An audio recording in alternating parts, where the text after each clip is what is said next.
Bunch of monkey crap. They broke The Rock's Rolex. This was a Shang-Tung, specially made for The Rock. But that's okay. The Rock was minding his own business. Walking in the building was not scheduled to lay it the smack it down. Tonight, he was singing a happy birthday song to, what was that old lady's name again? Shang-Tung. It doesn't matter what her name was. Because the fact of the matter is that Michael Cole, you are piercing a hole through The Rock's head. You're looking at him like that. The Rock, honey, give The Rock his t-shirt.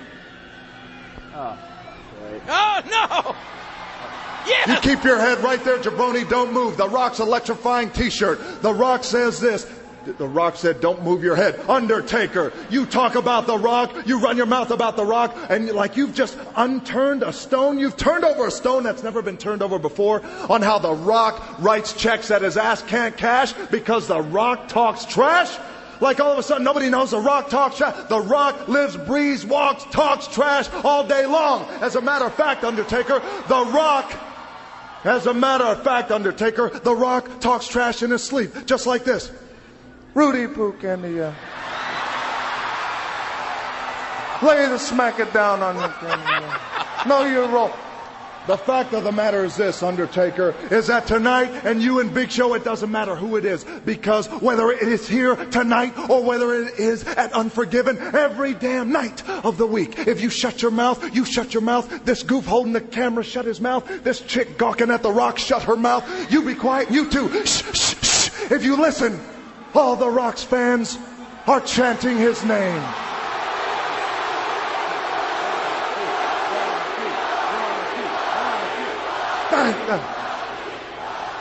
Keep your head still, jabroni. The Rock says this, is that tonight he was going to do one thing, and that is lay the smack down on your Rudy Poo. If you smell what The Rock is cooking. We had, say what? A whole lot of superstars on this stage here tonight. But I want y'all to know one thing. This is my house. And when I say who's word attack skills and vocabulary too. Comprehension of this edition is all brand new. You're through. I'm interplanetary like Doctor Who. So who? Fuck your beef, no relief. I step on stage, girls scream like I'm Keith. Ringtime Pro Wrestling is back at it again. Another week, another dollar. Keith and Keisha in the building. Keisha, say hi to the people. Hey, what's going on, everybody? How you doing? It's what day is this, Keith? Wednesday? Yeah, it's Wednesday. But I'm sure when everybody listens to it, you know, it'd be don't over concern yourself with the date. I mean, the publishing goes out probably Thursday, and then sometimes Friday. Really depends how things go with it. But yeah, either way, it's Ringtime Pro Wrestling. We back at it again. We can be found a variety of ways. We are available on the TuneIn Radio app. We are available on Stitcher Radio, iTunes. We are on Spreaker, which is probably how you could also procure us. We have a YouTube channel, Ringtime Pro Wrestling. So we kind of in everywhere right now, trying to be all the fine places where you can find a podcast. We are available through various social media outlets, where it's Twitter, Pinterest, Facebook, Tumblr, Stumble Upon, you name it, we there. So, Keish, it's been an interesting week in the wonderful world of wrestling. We are back, going strong, and we are coming off the Night of Champions pay-per-view. Right. It was a star-studded event. There were a lot of champions. Some people came in champs, did not leave as champs. Let's talk about it. Let's feel about it. I go right off the top from the opening show, the preview show, where Stardust and the Ascension took on Neville and the Lucha Dragons. I don't think I see. Oh yeah, I didn't see that match because at the time I was getting ready for work, so that's the one that I did miss. But hey. Yeah, no harm, no foul. You didn't miss much. Stardust and the Ascension did win in the Cosmic Playoff. I forget the name that they call themselves, because apparently between the three of them, they have defined another name. So I guess they will be the dastardly villains that will be taking on the superheroes kind of thing going on. But, I mean, it was a solid match.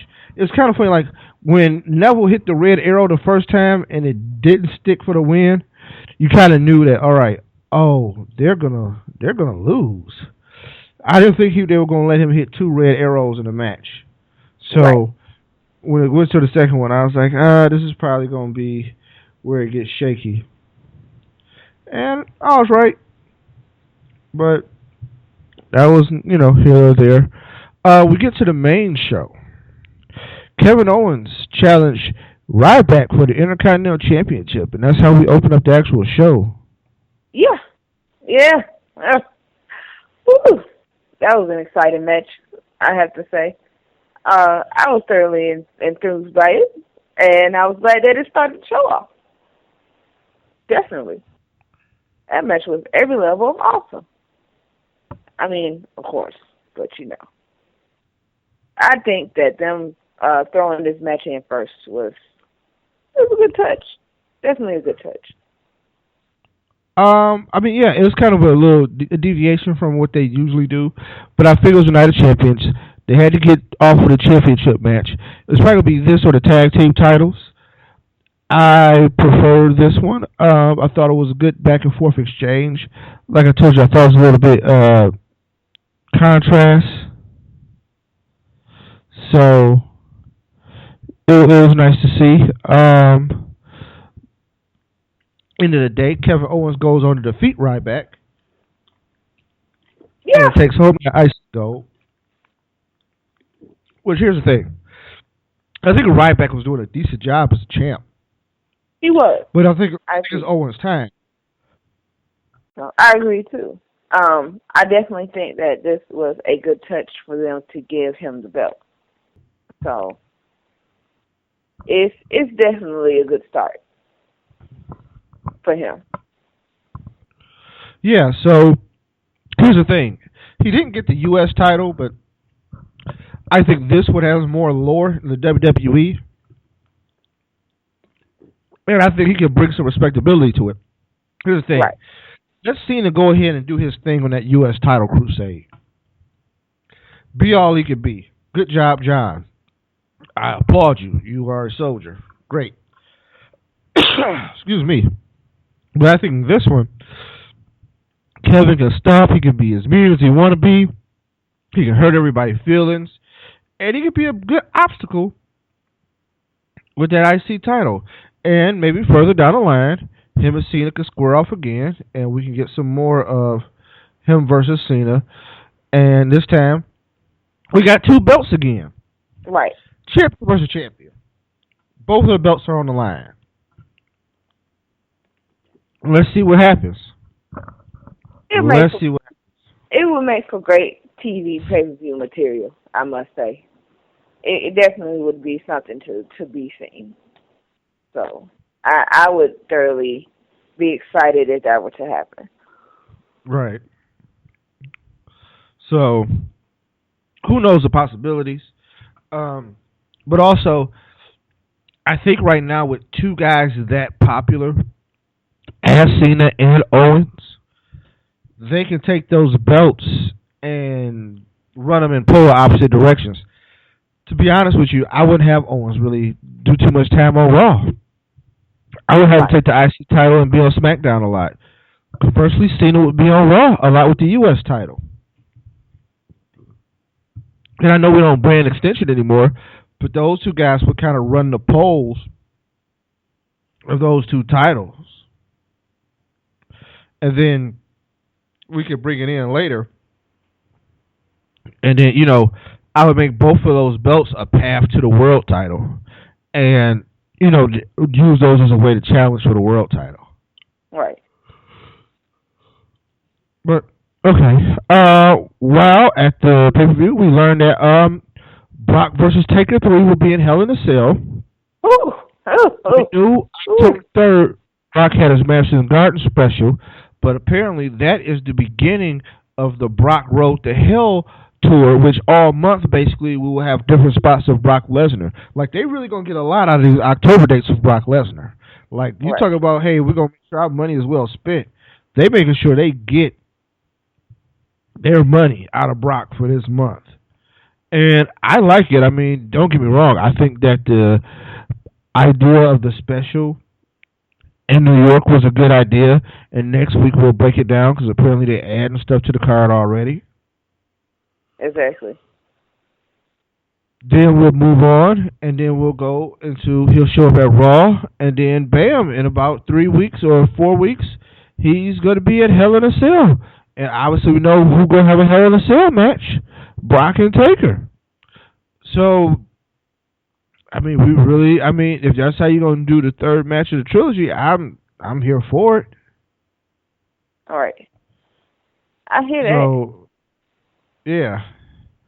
So, I mean, I think that's going to be interesting. I think that's going to be a good way for them to go, and they can try that. All right. Also, as we're going down the line of the show, Dolph Ziggler defeats Rusev in a non-title match because nobody has a belt in this match. Right. It was alright. Summer Rae got involved. It's kind of confusing on what they're doing with this whole feud. Are they trying to keep Dolph babyface, or are they going to turn him heel? I can't quite figure it out. Because he do things with Summer Rae. They show how shady she is. But then, I don't know, is that kind of cheating on Lana? Like, at some point, something got to give. Like, you got to go. And it's kind of indifferent to the fans already. And I'll tell you about another guy who's going to have the same problem going down the line. I think people kind of sense and know that we're supposed to go. Exactly. But because when they have that sense and that know-all, it's kind of frustrating when it gets stuffy and it's not moving. Because people are looking at it like, oh, it could have moved, but you're not moving. You know what I mean? Right. That's when people start thinking they're being buried and, you know what I mean? So, that's, useless? Yeah. I mean, not usually use that word, but that just, it really doesn't really have a real place. It's just kind of just there. I don't understand, how much longer this is going to continue, but I know they can do more with it. I know they can do way more with it. Like, is Rusev my sympathetic figure, or is it like David using any means necessary to get past Goliath? You know what I mean? Because I think that's where we're at with this. Like, we're going to have to decide whether is David using by any means necessary to get past Goliath, or is as big as he is, he's vulnerable because he cares about these women. These women are just crap, and this is where he ends up. Which, right. Essentially, the first one wasn't. And maybe we could run the play where, like, maybe if he would have treated the first one right, he wouldn't have ended up with the second one, who is horrible by all stretches of the imagination. You know what I mean? Exactly. That's all I'm saying. Like, it got to a point, now it's to a point where it's like, okay, where are you really taking this? Right. And it's really starting to not make sense. A love triangle is one thing, but then you throw in like a new boyfriend and all that kind of stuff, and they do turn into a whole nother story, and now all of this just kind of not even coming together. It's really not.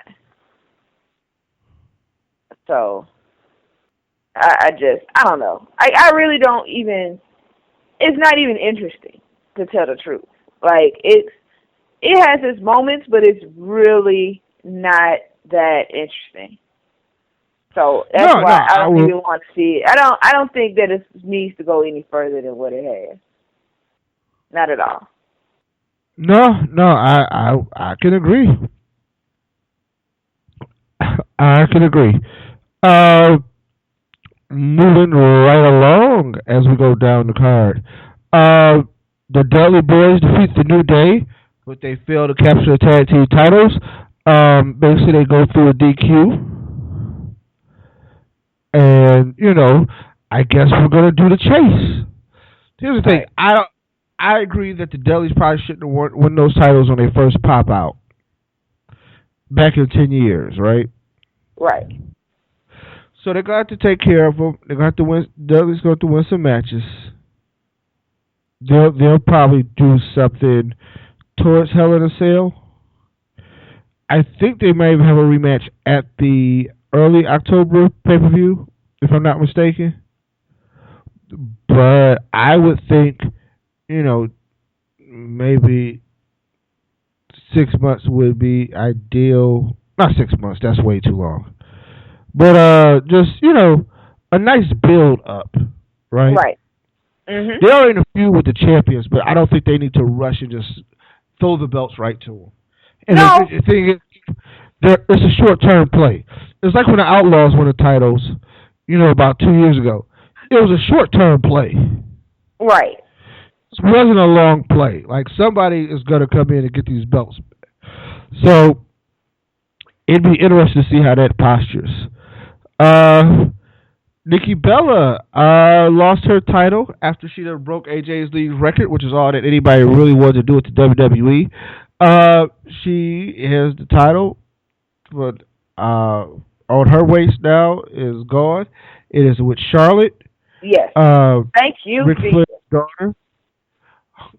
And there was no shenanigans. There was no Brie Bella.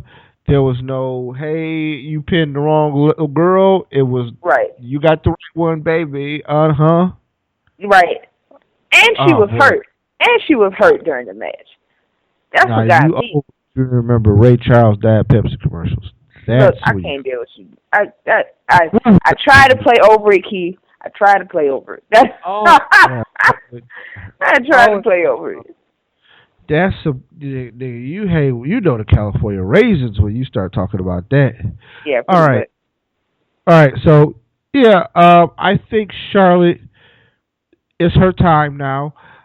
This Divas Revolution is going to be on short legs, but I think she can hold on as an individual, where she is a great performer, and people like Sasha Banks and Becky Lynch and stuff like that can work with her. I think she can run this for a long time and actually change the style of how it's presented on the main roster. Right. Because I think that was the thing with the Revolution. How was that main roster style going to compete with the NXT style? That's a good question. But, only way that you'll find out is for it to actually happen. So, that's the only thing that we can do is to actually see it happen. It'll play out slowly, very slowly. But I think that it'll make for an exciting, everything would be exciting. To watch the girls go up against each other, to see how far they'll get with it, all of that.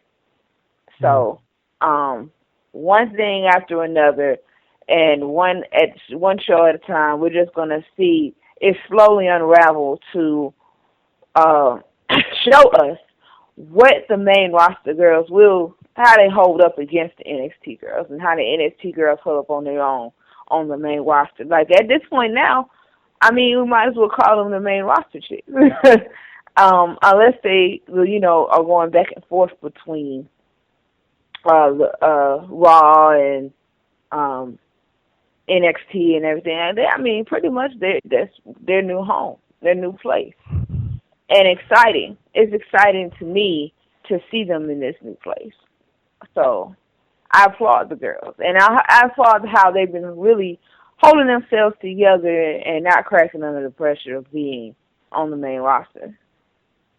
Because it ain't for everybody. It is not. So. No, I agree. I agree. I think but we'll see how it all continues to play itself out. And as we move on through the Night of Champions, so Roman Reigns and Dean Ambrose take on the Shield with a mystery partner. Keish. At first, I thought it was Christopher Daniels. Then it wasn't Christopher Daniels. That was a crazy dude who jumped the well and decided he was going to be a partner. You ain't got no. Man, it got rushed by security. Hey, let me tell you something. Security got lax. I think people not having a tragedy that made some people relax on their job. Because he should have got nowhere near that close. Right, but he was, Keith, I had to, like, rewind that part, like, 3 times. Because I didn't believe it. When I was watching it live, I didn't believe it. I said, wait a minute, time out. Is that some random dude that just jumped in the ring? And it happened so fast that if you weren't paying attention, you really wouldn't know what's going on. There is no reason why he should have gotten that far. And whatever section he came out of and wherever he came from, whoever was there, they don't have a job anymore. Like, they've been fired to the point where I'm pretty sure they've been blacklisted. Like, there is no reason why this person should have gotten this far into the ring. That's crazy. Like, he was standing right there behind them. And I'm just sitting there looking like, okay. Yeah, he could have stabbed the shit out of Dean Ambrose before anybody got to him. But that's exactly. Because we're going to talk about it later on in the show. But, hey, what I would advise for you, me myself personally, homie, if you want to jump that rail, don't do that WWE event because they ain't messing around. Yeah. So. I don't know, man. All I know is the match between Dean and Roman and the Wyatts, it was, how can I say this? It was interesting. It was interesting to say the least. Okay. That's pretty much the only way I really want to put it. It was interesting. I enjoyed it personally, you know, especially with the Misty partner joined in there. Yeah, made for good TV. But Braun Strowman, can we talk about Braun Strowman, please? Like, can we talk about how massive he is and how big he looks? Like, I'm sorry, I can't get over it. I can't. Like, he's huge, Keith. He's huge. Why? Like, why is he so big in life? I don't understand. Even on TV, he was huge. Like, I'm like, good Lord, honey. But, yeah, we found out our third partner was Chris Jericho. And things looked good early on. There was the play back and forth. We got the hot tag, got Roman Reigns in. But it stalled on the hot tag. Apparently, our mystery partner went into business for themselves. Yeah, pretty much. But I think that, you know, that's normal. Isn't it like normal Jericho character, you know? Like, yeah. I'm good, I got this. Like, that's what it sounded like. It looked like that to me, you know. It's good, I'm good, I got this, you know. We're good. Of course, after the match, it showed it too. It's just normal him. I was surprised that this was their mystery partner, to tell the truth. I didn't think that this was the person that they would choose for their third person. Right. Yeah, I have to honestly say that this threw me all the way off. It was rumored before the show that I think it was rumored before the show that he was returning, but you know, it was nothing definite, and now that it is definite, it's just kind of like, seriously?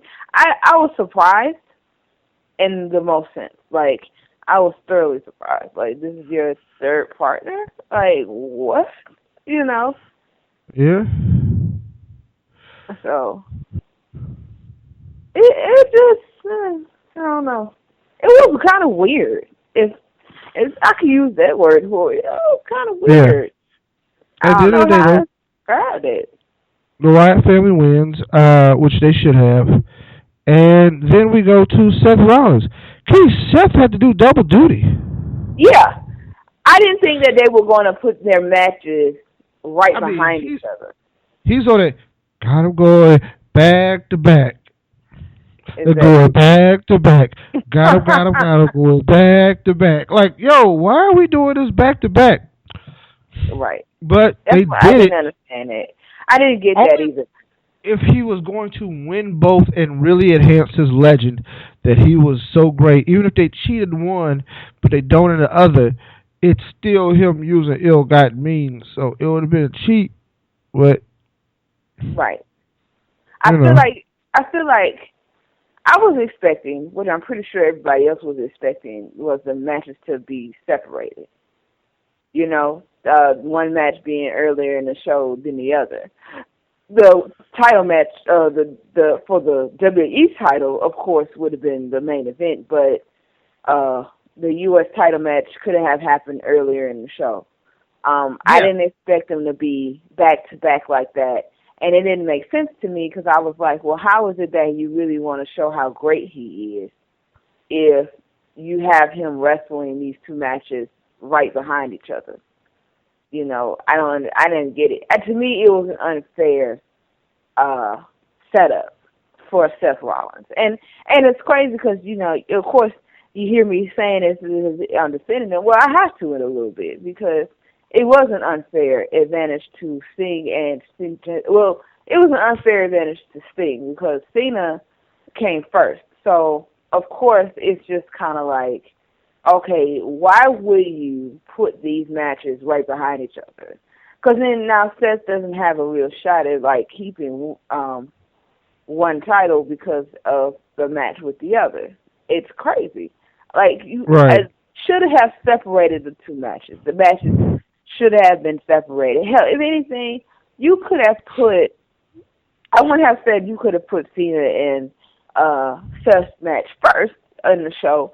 But it could have at least been in the first hour. Had it been in the first hour, conventional wisdom had to do with that. The first, like that's the first match. But no, not so much.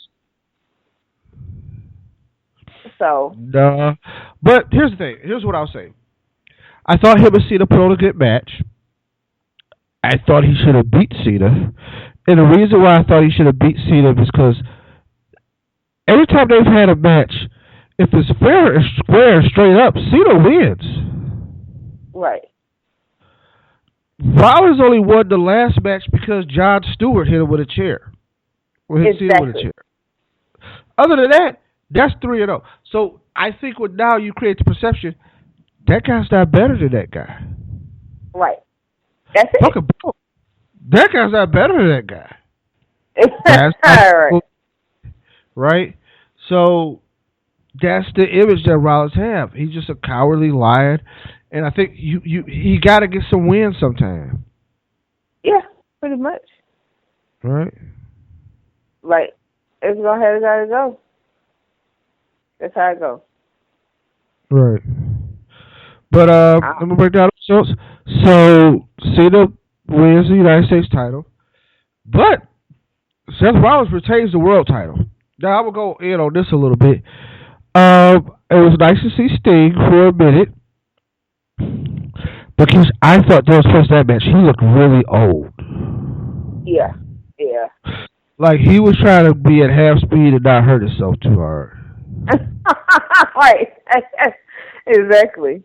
Like, it was just really, it was painful to watch a little bit. That's the best word. It was really a little painful. I'm just sitting there looking like, oh, why? You know, it was just awful. But I understood it, but at the same time, it was just kind of like, okay, how much longer are we going to continue with this? Like, how much more, am I going to have to watch? Because I just wanted to just be like, hey, sir, you look a little slow there. I'm just saying. I couldn't. It was getting ridiculous, Keith. Okay, it was to the point it was getting ridiculous. I mean, I don't know what else to do. Like, it's just like I don't even know how else to describe it. So.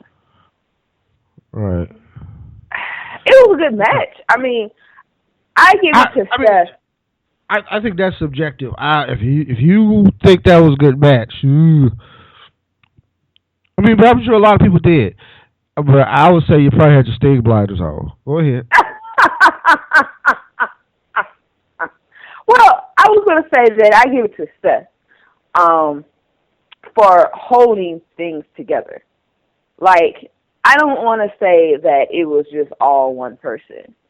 but I can't help but to say that. I give it to Seth for at least, being able to pull off some kind of show. This is why I said there was an unfair advantage, because Seth had to wrestle one match after the other. I see how wrestlers are exhausted after one match. So imagine, you haven't even gotten off the ring. You haven't even stood up yet from the last one, and the next opponent is coming right out to wrestle. We've seen it in gauntlet matches and, things like battle royals and all that kind of stuff. But this is normal. That's normal, for it to be that way. This is two matches that were just set up right behind each other. And then your first opponent is Cena. Of course, that is going to be exhausting, Right. But, and then you wrestled. And then you had to wrestle Sting. Sting being at a slower pace than where he was supposed to be at in the first place it was the only way. It's crazy because I hate it. This match really wouldn't have worked if it wasn't for Seth. It wouldn't have. It still was very slow in itself, but it wouldn't have worked if it wasn't for Seth. Had Seth not really gotten it together and was able to pull off the energy and all that kind of stuff to make this match happen, it wouldn't have happened. So that's why he gets my undying applause for, keeping everything tight and keeping everything interesting. There were parts of this match that was interesting. So I definitely give it to him. Definitely. No, I'm not upset with you. I think you got some very valid points. Like I said, I thought the Sting match, I thought there was a lot of points where he looked old, right? The parts where he went into the stairs, you can see where he slows himself down and telegraphs it. So I'm like, oh wow. Seriously, he didn't take that full on.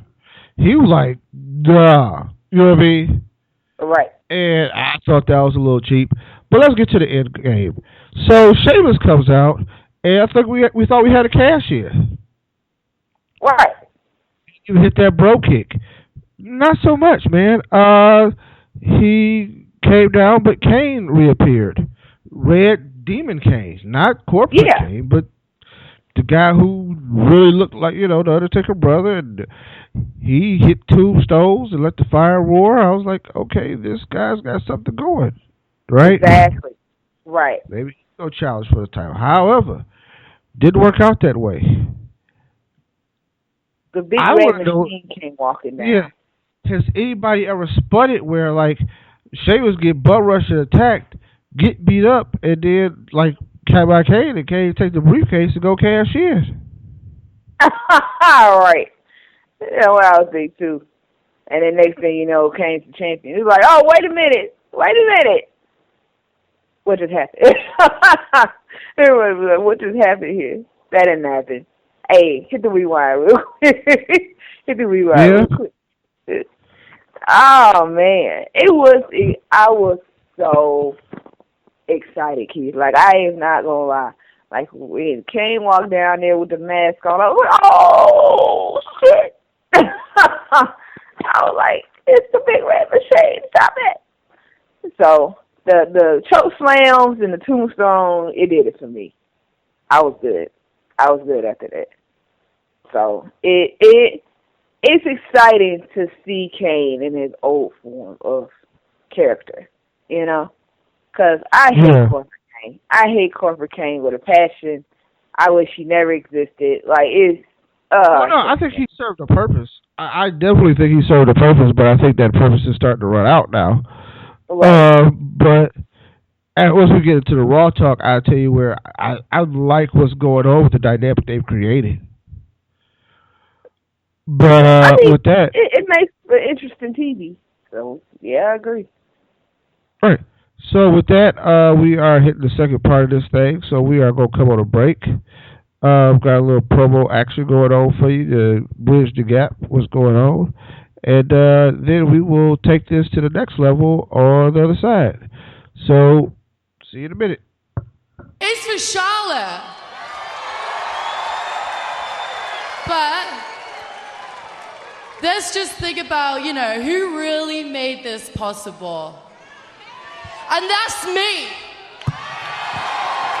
No, shut up, Becky. Shut up. This is patronizing. Oh, I love you, Daddy. And oh my gosh, I wouldn't be here without you. Yeah. You sound like you've just been inducted into the bloody Hall of Fame is what you sound like. Yes, I won the championship too. You won it. So what? I won it on my first day. I won it twice. And you know what? Here's a little secret. Champ to champ. Title reigns end. And Nikki's gonna get her rematch, and she's gonna bring her little hippie sister and a little third wheel, and they're gonna take that back, and the Divas division is gonna go back right where it was. There is no revolution, Charlotte. You are just a placeholder. No. Becky, back up. You know what? Yeah, you're never gonna be a Divas champ. You know why? Because you're the least relevant of all of us. And let's go to Team Bad. They're all flash, no substance. And then you got Lana and Summer, too busy trying to figure out who they want to climb onto next rather than the Divas division. And then you got Nay. Nay, where are you? Do you even work here anymore? I can't see you, Mrs. Hart. And then you got the Bellas. We all know the real reason they got to where they are. You all know the real reason.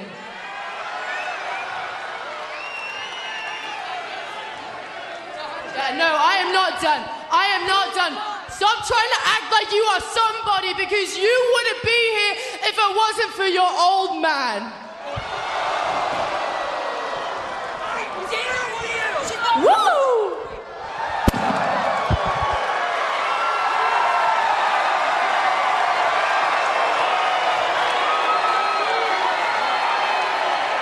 Wasn't exactly a celebration we got with him.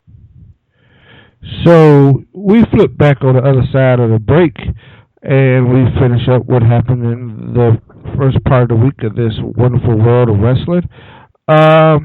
But we always have to do with our birthday segment, which I always find very interesting. It's your birthday. It's your birthday. Oh, anyway, today, which is September 23rd, which you probably hear this podcast a day late, but Matt Hardy's birthday. Realize Matt Hardy is turning 41. Really? Yeah. Matt Hardy's turning 41. Awesome. Crazy thing, I was talking about Matt the other day because I think, and we was talking about this. We discussed the idea of that the WWE should look into, because they really want to bring back Jeff Hardy, and I don't understand why they won't bring back both. And I think Matt Hardy brings a lot to the table. And that's a guy, even without Jeff, I would bring back as a solo artist. Right. I'd give Matt a 3-month bill. You don't have to have him there for a year, 2 years, 3 years. 3 months. That's it. Let him have a good run. Figure out a story for him. Make it interesting. Pair him with a young guy. Show him the ropes a little bit. You know what? Hey, go home. Have a nice life, kid. Keep running your indie. Maybe make some good bucks for that 3-month run. Because think about it. Anybody would do 3 months if you making $20,000 a month. You know what I mean? Exactly. $30,000 a month, ideally. And I mean, Matt's probably way beyond that in the wrestling pantheon of money. You know what I mean? But I'm just giving you a general idea. So, I'm assuming, not that my baseline for everything is the Randy Orton salary, because it's the only salary I know for sure. Right. So if I know he makes $290,000 a month, then I think Matt Hardy makes at least like 60. Like, I would say Matt Hardy is somewhere less than a third of what Randy Orton makes. I think that's a fair assessment. Right. Okay. So that's just how I calculate. That's my baseline. So somewhere I put Cena at like $500,000 a month, right? Right. This is my weird wrestling math that just really doesn't have any base in nothing but my own speculation. But somehow I still feel like I'm right. But yeah, I think they can use Matt Hardy. Same way they're using the Dudleys. I think if Christian still got some gas in the tank, they can run one with him. Kurt Angle is another guy, and I've written about that. I think he can, contribute. Which is just about fortunate Kurt Angle news or the news later, but we'll get to that.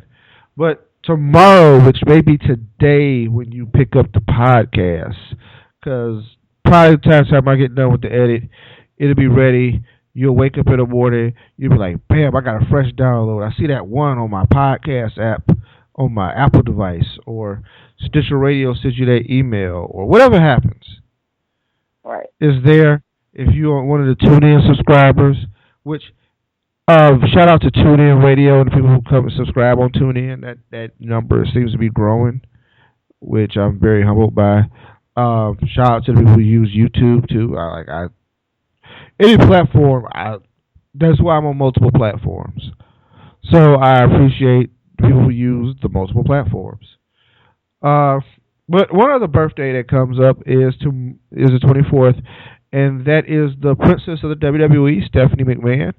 The $1 billion princess will be 39, which coincidentally, I always thought she was just a little north of 40.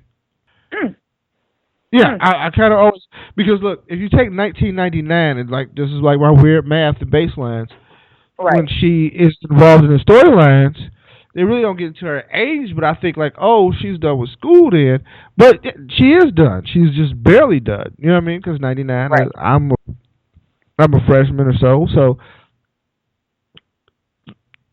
I could say she's probably 3 or 4 years older than me. Okay, that sounds about somewhat right, maybe.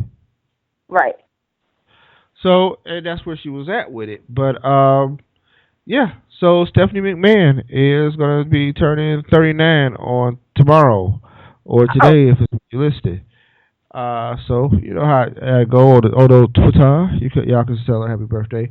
Okay. Other than that, there's a pretty much gap in birthdays into next week, except for Monday, which, Monday the 28th, the Lethal Weapon, Steve Blackman has a birthday, which is probably the least important wrestler birthday on the 28th.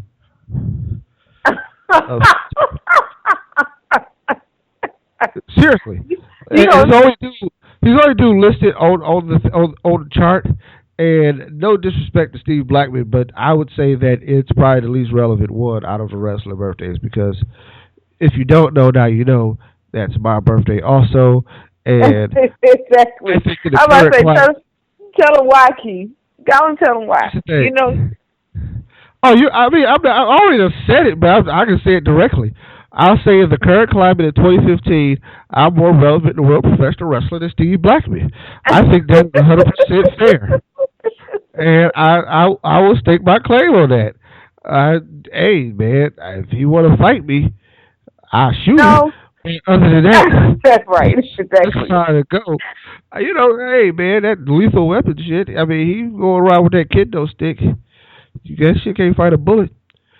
Exactly. I'm proud of that guy. I'll play that shit.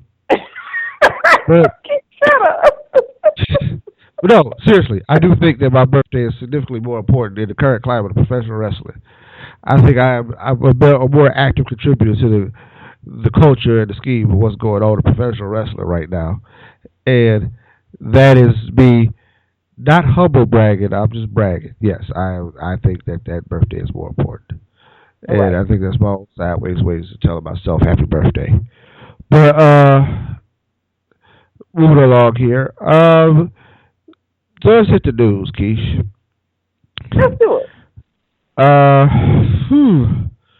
So I'm going to hit you with a little bit of good news. Then I'm going to go shitty news. Not so shitty news. Then funny news. Okay. Of course, the good stuff has to come first. Yeah. So let's go first with this. Lucha Underground is coming back for a second season. It's official now. 2016 LA Network Lucha Underground Season 2 is going down. There was a lot of idea and speculation that Lucha Underground was not coming back for that second season, or they didn't know. Here's the thing. Lucha Underground is in a precarious position because they have very, very high production costs.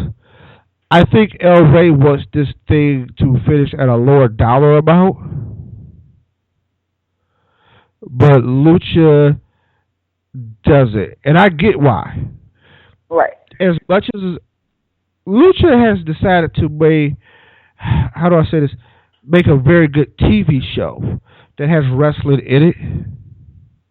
Yeah, pretty much. And I think they're more of shooting television, so they want to make sure they have high quality television. And a little higher than maybe El Rey even expected or even wanted. So, I mean, I know it can work. The right things got to happen. I think they can keep using the guys from Mexico. I'm going to tell you what's kind of weird is the intergender matches. I think presentation-wise, they're good matches. Yeah. But I think the premise is scary. And what I mean by the premise is scary is two things that are like that. One, in a world where violence against women is a big topic, you may not want to put it on an intergender wrestling match. Exactly. Wrestling's always been kind of tone deaf to society, though, but I'm just saying, that's probably what I would probably stay away from. Two, it's a credibility issue. Wrestling, to me, is about the suspension of disbelief. Right. Because they know it's not real, don't mean you get to throw up your hands and say, well, forget it, I'll quit pretending and quit working at it. Right. Exactly. I mean, the thing is, I know that the Avengers ain't real, but they not on screen like, forget it. They can see the whiteboard. You know what I mean? They can see the green screen. Why not? They know I can't really fly. That's not how this works. You still put forth the effort to create something that allows a suspension of disbelief and a belief in something that's greater. You know what I mean? An idea. So, I'm just saying all that to say, Lucha sometimes makes that difficult for you as a fan to watch the progression naturally and be like, okay, this is how I'll end up here. Right. Okay. But, glad to see her back, right? Okay, so here's the sad one. Kurt Angle issued a statement. I was wondering why he on Twitter was like, hey, you know, just pray for the family and I support my family. And well, apparently his brother was indicted for murder of his wife. Jesus. Yeah, his brother's wife was found dead, and about a day later they indicted his brother. Said, right. Yeah, you did it. So, you know, I think it's just a story because he's a wrestler, which is unfortunate. And I think it's one of those things that people probably should just, you know, but they made it a story because he's a wrestler. Then, you know, it is, I would rather say that, you know, Kurt seems like he's a decent spirit and he just trying to get through and he just trying to help his family. On to some more bad news. Sting was injured at Night of Champions. So now I kind of feel bad about saying he looked pretty old and he looked kind of slow with some of those spots in the match. She might have had a broken neck. Yeah. That's bad. Yeah, I mean, if that's the case, I would have looked slow too. Well, it wasn't broken.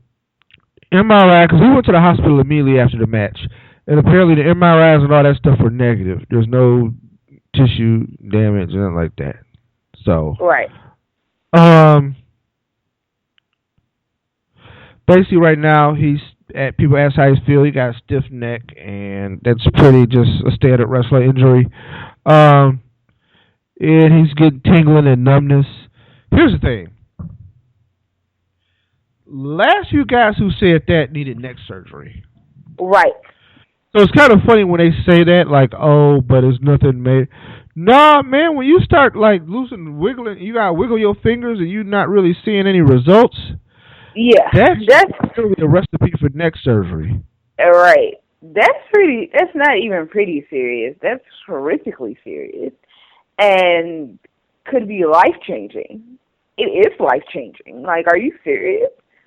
Like, once you get to that point, then you have to wonder about other things. You have to wonder if how this is going to affect you later. How is this going to change your career? How is this going to change your future? How is this going to affect you? You know, what happens if something goes horrifically wrong and you know, it can change you physically. Like, this is awful. You know, if you get to the point where you're doing tests like that, yeah, you have a reason to be horrifically concerned. like you have a reason to be horribly concerned, because other than that, it's going to need a lot more care and a lot more rehabilitation than just, oh, I'm going to throw brakes on and it's going to heal itself. That ain't happening.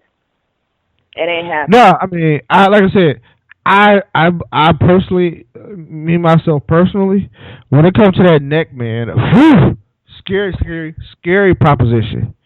Exactly. And I tend to err on the side of caution. Right now, there's no word whether he's going to wrestle again anytime soon. I'm sure that's not going to happen anytime soon. Like, that's fair to say. Right. Like, I don't have to really speculate on whether he'll be in a ring anytime. That's not going to happen. Whether it be ever again, don't know. At the end of the day, he's 56. Yeah. I'd call it a day. Because I think that match, I think there was a trust level with Seth, but I think somebody tried to go too hard too early, and that's where everything kind of flipped over. And I mean, even if this is career ending, he's 56. Like, I'm pretty sure that it would be a good time for it to let it end. Injuries come down the pike very differently. And at 56, that's a whole nother injury. I mean, like I said, that's what had him in the hospital after the event. Right. 25, your neck sore, you're not in the hospital after the event. So I get what happened. So I think it's just time, man.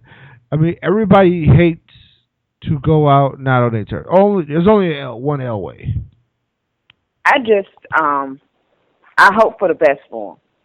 I mean, I hope that everything goes extremely well, that if he has to have the surgery, that it goes extremely well. You know, you don't ever want to see somebody down and out like that. It's horrible. Even regardless of age, regardless of how long you've been there and all that kind of stuff, it was just a horrible sight to see. And that's something that you never want to. That's something you never really want to get into. No. That's it. That it's that thing where probably we're just going to say, I think we've seen the best of the last, right? The next thing I want to get to, I was going to go to the one thing that I think is funny, but apparently they say Vince is freaking out over the Raw ratings because they were so low. Right. And this is basically Brian Alvarez of the Observer, so it comes from somebody from the Observer. So I'll give it some credence, right? I mean, they said Total Divas struggled to draw last Tuesday with 795,000 viewers, which I mean, it's I don't think that was that bad. You know what I mean? Right. But you know, apparently they didn't do very well. And you got to think they was up against Monday Night Football, which wasn't the best Monday night game by any means of the imagination. Also, a lot of television is starting to return today from the off season. So Raw is going to have to. I mean, you're not the only original programming that's going to be out now. So you got to step your game up. And I mean, it's always tough for them on football season. And at the end of the day, man, you can't keep replaying the same shitty matches over and over again. I shouldn't have to watch the same match from SmackDown to Raw to SmackDown again, and then back to Raw, and then find a crappy variation of it where we both get a tag team partner. We do it with pillows. Whatever they come up with. All right. Yeah, no, it's not gonna work. Like, I think you need to figure out. Yeah. Well, here's the thing. This is Vince's idea of the solution. On October 19th, which is the last Raw before the pay-per-view, he's going to load the show. We already know Brock is coming back, and Brock is going to be there for that Raw. Yeah. Probably won't be too many other Raws this month. That's going to be, but yeah, October 19th, he's stacking the deck. So he's got Stone Cold coming to Raw. He has Shawn Michaels coming back to Raw. He has Ric Flair coming to Raw. I mean, he's going all out. Right. Because I think he really wants to try to push up those ratings. I mean, I get it, though. Quarterly, he has a meeting with television. Well, not really television people. He has a meeting with investors, and most of them don't understand wrestling. So one thing he has to sell them is ratings. And if he doesn't have the ratings, or, something like that, is going to look bad, I guess, upon him. Right. Whether he, did or did not do any of the directives or put them across, right? He didn't make sure they were carried out, and he didn't do the quality control before he got there. So, that's that. But on to the funny, man. A little bit bizarre and a little bit of funny. We remember the guy who jumped the rail that we talked about earlier in the show at the WWE event, right? Right. And the guy said if he was supposed to get stabbed, Dean Ambrose. Well, apparently the WWE has decided they will prosecute to the fullest extent of the law. Really? Yeah, and this guy who was at Hell in a Cell, coincidentally, was spent about 10 days in jail. That's crazy. Right. But I thought it was cool. I thought it was funny. Well, I mean, I just couldn't imagine. But you have to understand that there's consequences to your actions, Like, you can't just do something like that and think that nobody's going to do anything about it. Right. So, it was one thing for you to be carted out and all that kind of stuff, to be taken by a security and all that. You really think that it was just going to let it go and be like, okay, it's over with, bye? Like, that wasn't going to happen. So, of course they pulled a move like this. Of course they decided that this is what needed to happen. And I don't blame them. I mean, I probably would have did the same thing. So, for this dude to understand, hey, you need to chill out with all of it. But at the same time, I have to wonder. Well, I don't have to wonder because I know whoever was supposed to have been watching that section in which this person came out from, yeah, they don't have a job anymore. Right. So we don't have to wonder about what happened with that person. You can tell. Everybody can tell you, they were fired. I'm pretty sure they were fired on the spot. Like, they were fired. Like, it's just awful. Yeah, they don't work anymore because, I mean, you pretty much just showed that you are not fully capable of doing your job. So that's what that is. Right. So, coming out of that, we got Raw this week, right? Right. Grade, overall, Keith, what you got? C+, B-, A, D, F? Raw in itself, I give it about no. I'm gonna tell you. Raw was about a good C, closer to a D, until PCB got out there. I'm gonna leave it at that. I'm gonna leave it at that. That part of the show itself gave Raw a good C to me. It was like a good C plus, close to a B minus. Right. Like part of the show did that for me. Everything in before and after, it was just kind of like, whatever, you know? That's where I'm at with Raw. So for my grade for Raw, you know what, I'm going to give it if we're talking numerical, I'm giving it like I'd say it gets about a good 78. So we're still talking a C, but it's a high C. It's like a C+. Yeah. Right. Yeah, that's my grade for Raw. Bray Wyatt opened up Raw. Right. And the Wyatt family. And they decided to tell some ideas, and then Roman Reigns showed up, and Dean Ambrose showed up, and Randy Orton showed up. He's a night too late to be the mystery partner, but he shows up on Raw to avenge when he got jumped on and beat up by the Wyatts. Right. I thought it was very interesting that they had that happen, but at the same time, I understood it. I understood it completely. Right. So. I like the game Corporate Kane is playing, or Kane, period. Like, it's so back and forth, twisted and demented, where he hasn't convinced. Like, he don't know what y'all talking about. That wasn't me out there. Who? All right. No, I'm happy to be director of operations and do my job. We made a match that had Seth Rollins taking on John Cena for the U.S. title in a rematch, back-to-back nights. Neville and the Lucha Dragons defeat Stardust and the Ascension in rematch from Night of Champions.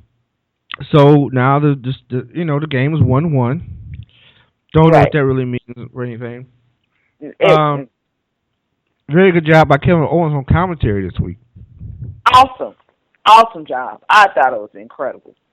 I thought he was great. I did. Yeah, during the Ryback Bo Dallas match. Which, hey man, Bo Dallas alive. The last time I saw him in there with Brock, really wasn't sure he was alive. Oh no, I was pretty sure that he was still laid out in a coma somewhere. Like, I don't know. He was destroyed. He was definitely destroyed in that ring. But now we see that he's walking, talking. He's good. Well, I'm good. Right. So yeah, I mean, hey, he's walking. He's upright. I can't knock it. Right. Now, I'm gonna go out of order. The last thing I want to talk about is the one that's the big news and the hotness, and actually makes the title of the show. But I watched Mark Henry lose to Sheamus, which I don't understand that at all. Right. When I get it, Sheamus got money in the bank. You want him to look good. Stop using Mark Henry as a jobber. How are you having the world's strongest man? After a while, it doesn't matter. Like, you totally bastardizing the title for no reason. Because it doesn't matter that he's the world's strongest man if you're going to make him lose every week. Right. Exactly. Like, it just makes zero sense. It makes zero sense. I really don't get it. I feel like ruined the Big Show. I think the Big Show, a Giant is an attraction. He's not an everyday wrestler. Right. Exactly. And they made him look normal. And he done lost to a lot of normal dudes. So it doesn't. You never saw that with Andre. Never. Yeah, he did an interview when he was done. Period. Exactly. I'm out. Exactly. Or don't do nothing at all. And I think that the difference with Show's educated, well spoken, and things like that. And it's 2015, so it's a lot easier to travel. Y'all doing all this, be a star, y'all doing all this, he'd be everywhere. Right. I'd have him doing that kind of work. Then when it's time to dust him off and wrestle, short 2-month, 3-month run, some could sink my teeth into, and that was that. Yeah. So, I just think that there's a better way to use Show. And then it's kind of like watching Mark Henry just go ahead. That's another guy who they could use like that. There's so many guys in the back that could take a loss, right? Right. Zack Ryder could take a loss. Exactly. I mean, wholeheartedly. Like, I don't understand it either. Like, it's too many people in the back. Too many, actually, that could take a loss. I don't understand why you don't utilize them for the situation. Like, just have them come out, do 5 seconds, and be done with it. You know? That's all you really need. That's all you need. Because we know it's not going to go longer than 5 minutes tops. We all know that's going to happen like that. There's plenty of people that's back there that could take that 5-minute loss and just go on about their business, you know, without it being harmful or hurting someone else. I don't think that Mark Henry needs to be that person, you know, because y'all play him up to be such this big, strong man, and yet y'all have him taking a loss all the time. Well, what's the point in that? To further that point, the very next match was Big Show versus Cesaro. Now, Big Show had to win that because he's facing Brock on next week, right? Right. So the idea is now we're going to reestablish him as a scary 14, you know. Exactly. But, I mean, how do you really do that without... I don't know. I guess I just have to add, like, how does that really happen? How do you really make that work? Because right now, from what I could see, it ain't working. It's not working for him. It's not working for anybody else. It's really not working. So they got a lot of work to do. They got some work to do. Right. But like I said, I think Cesaro and Mark Henry go into the same batch of like, y'all using them wrong and you overusing them. I would throw them guys out there to get beat up every week. Like, okay, so now Cesaro took this loss. He took a loss last week, and then he took a loss to OS, and he took a loss. Hey, what does it mean if the Swiss Superman gets beat again? Exactly. How is he the Swiss Superman if he's getting beat all the time? You know, y'all attach these names to these people and everything like that, but yet and still you make them out. And you put them out there to just be destroyed almost. Not even necessarily in a literal sense, but figuratively, it's just kind of like, why? You know? That's what I don't understand. That's what I don't get. It's these stigma names attached to these wrestlers that's supposed to make them look larger than life. But yet, they go up against other wrestlers and they look smaller than a roach. Like, it's just kind of like, why? It's inconsistent booking, and it's JR's talked about with the 50-50 booking because of the attitude era and the idea that, you know, because they took away enhancement talent, right? Right. Which I don't understand why nobody thought to bring back enhancement talent. But remember, if you was a kid, Saturday morning, you get up, you watch wrestling. They come in, hey, Jesse Ventura here, and hey, Vince McMahon, da-da-da-da. All right, cool. So then they throw in the first match. 9 pounds and 10 ounces from Sarasota, Florida, right? Right. You knew what your job did or whatever, and I knew my name is JoJo, and I'm standing here. I don't have no music, and I just basically my job is standing here when somebody come, take that beat down. Exactly. Right? That's the job. Right. Okay. So essentially what happened is if I want to build a guy up, 3 weeks in a row, he would destroy a jobber. Exactly. I mean, what else is the point? I mean, that's the whole point, isn't it? You bring him out here, you let him just kind of beat up on the dude, then he wins the match, no harm, no foul.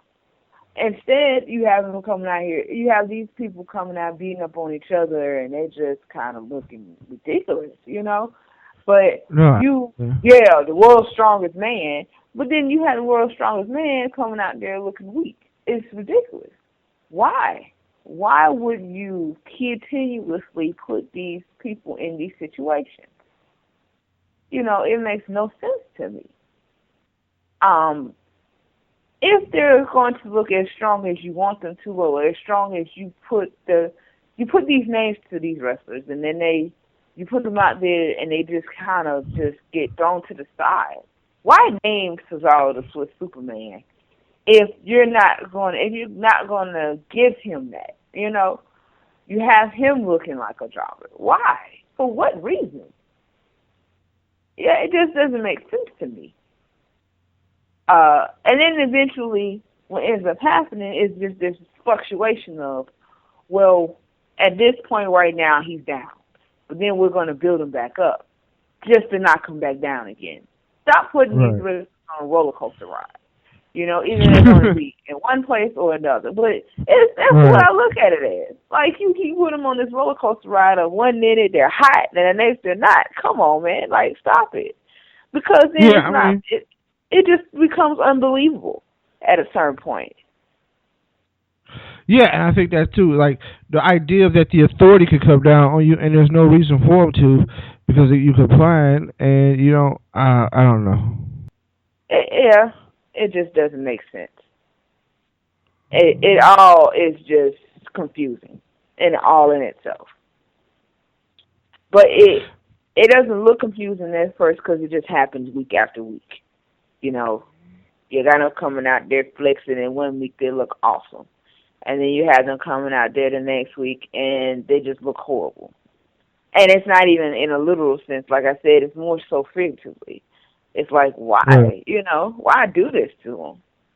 It just doesn't, you don't really get it. You don't. I don't get it, personally.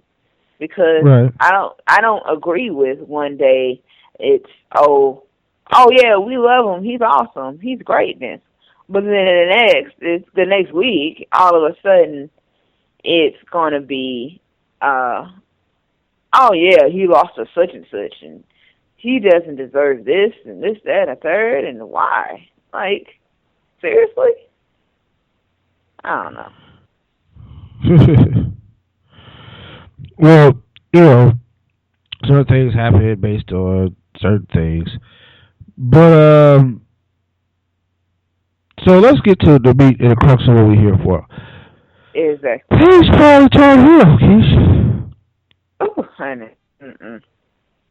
Finally, like, somebody had to turn heel. It was very obvious who they was turning. Yes. All day long. You knew where it was coming from. It wasn't, and then it was her by herself. Like, I thought maybe Becky would jump ship too, but no, it's just Paige, Jones, and Charlotte. Of course. I mean, they laid the seeds that beat the clock. So, there they go. Yeah. And Paige drops a promo. And here's the thing. Wrestling fans, every hot promo is a pipe bomb.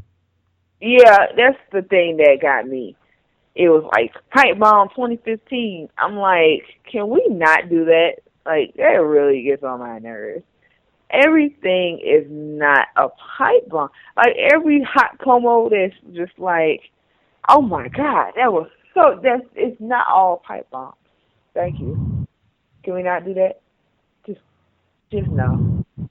It really, that irks me a little, because I was just like, that wasn't, because when it was funny, because when I seen it on Facebook, that's how it was described, and that's what made me want to look at it. But at the same time, after I watched it, I was like, well, that was a hot promo, but it wasn't really a pipe bomb, you know?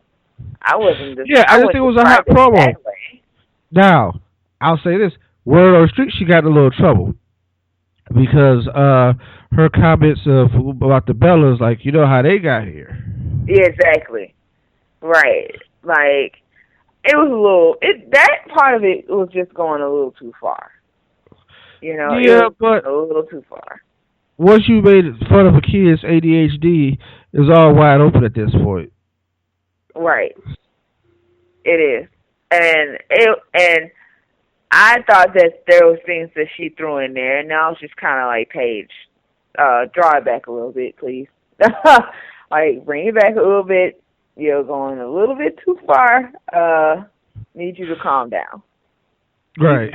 I'm going to need you. But, yeah, here's the thing. I think that, and I blame the internet for this, she got in trouble because certain pockets of fans have that opinion of them, and because of that being said, they say some mean stuff to them ladies.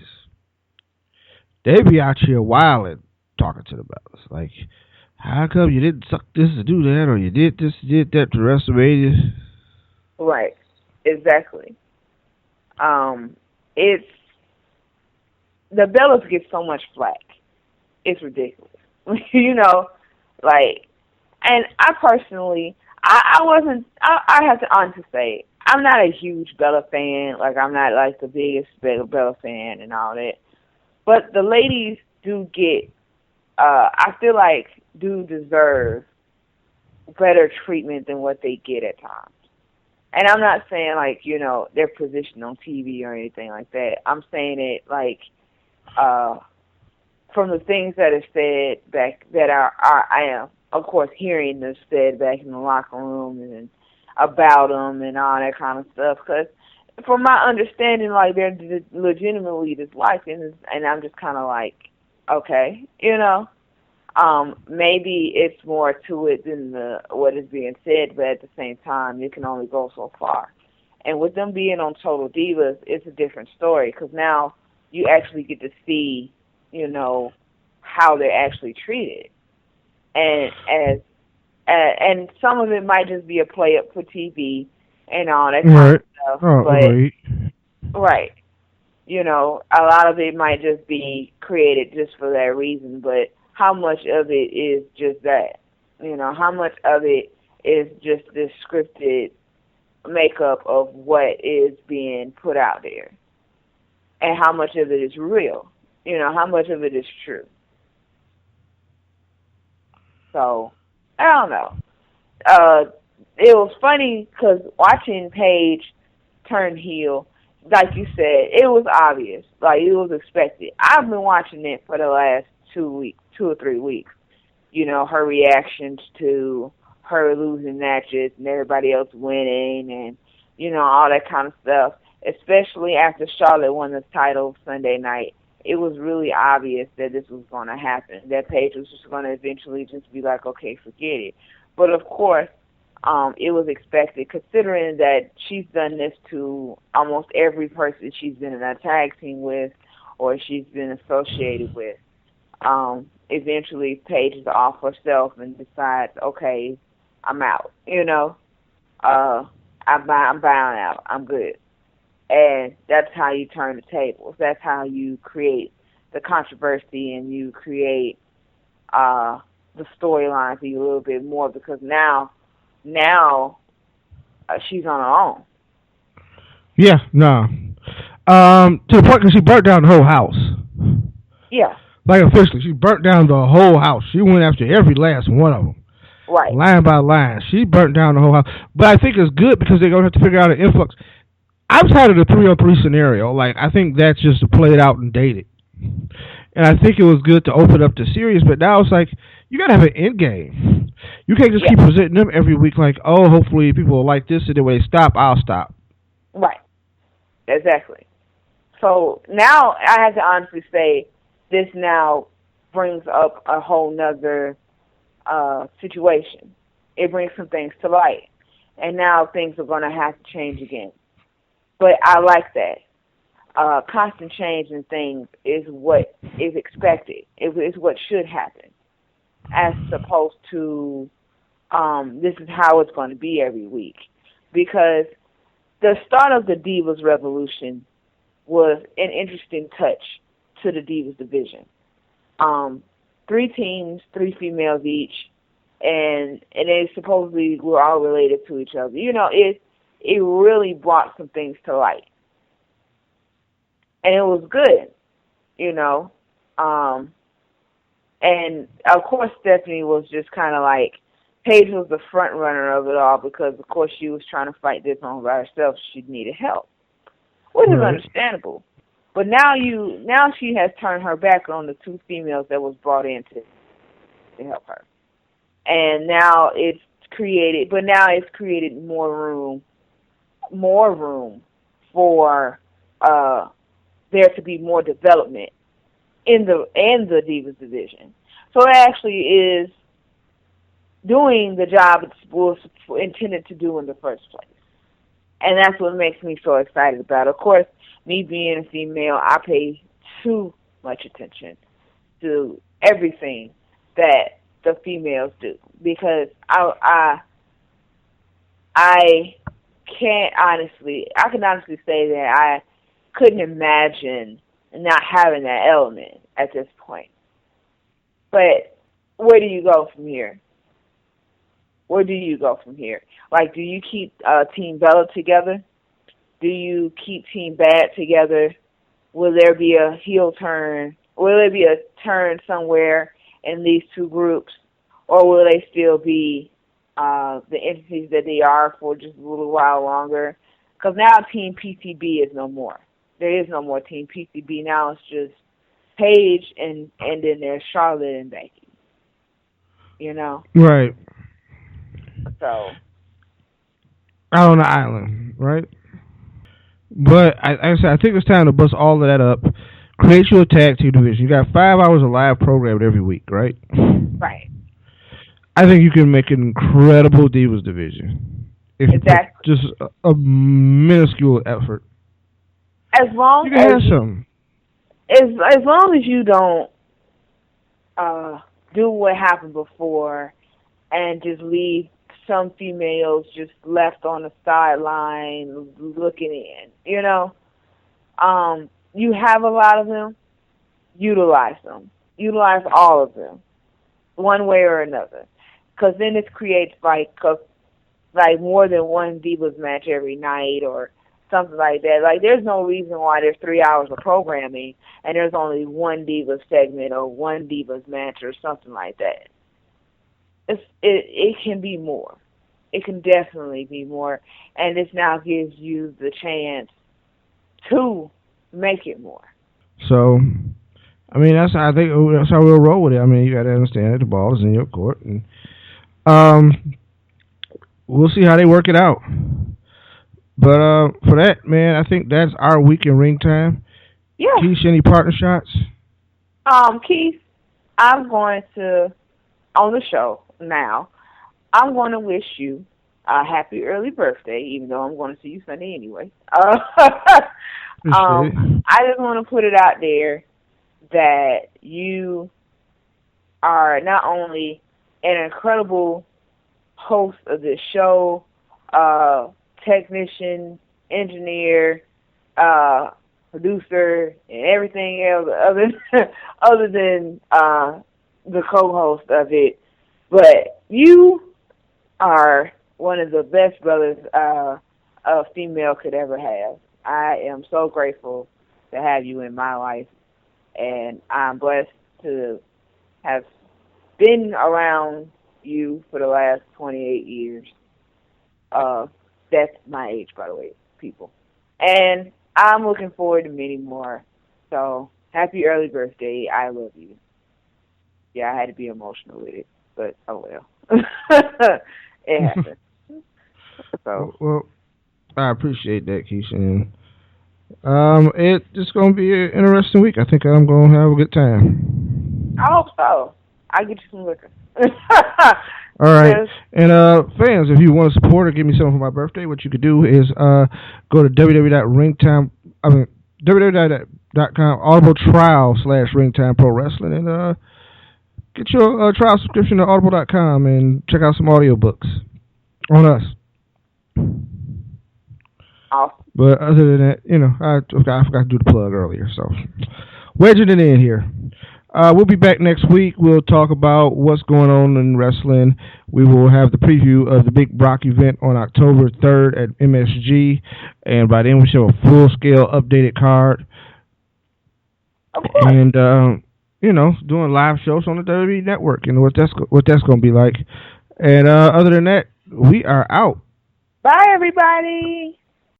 Is going to be something. Lawler against Bockwinkel, the Assassins against Billy Robinson and Paul Ellering, and all of it happening. You can get your tickets until 5 today and all day on Monday in there, and here he is. Well, letting things get a little out of hand out here today, aren't you? All right. Listen, I just want to say that you got one of the things that you want, the championship.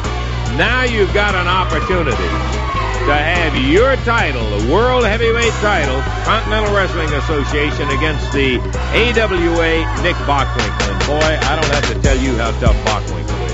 Are you through, liver lips? If you are, then let the king do a little talking. I'll tell you how tough Bockwinkel is.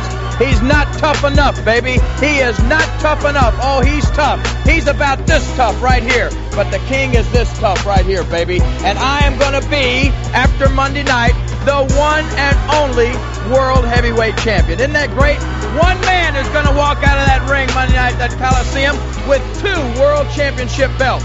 And you're looking at him right here. I'm the one. We made the comment just a moment ago to Dave that the time limit has been extended to 90 minutes. 90 minutes. That has been a favorite tactic of Nick Bockwinkel. I wrestled that man twice in the past. He tried every move he knew of in that little feeble pea brain of his. He reached back and got something he didn't even know about. He tried everything he could. What are you looking at your watch for? Don't be looking at your watch when I'm out here, you goof.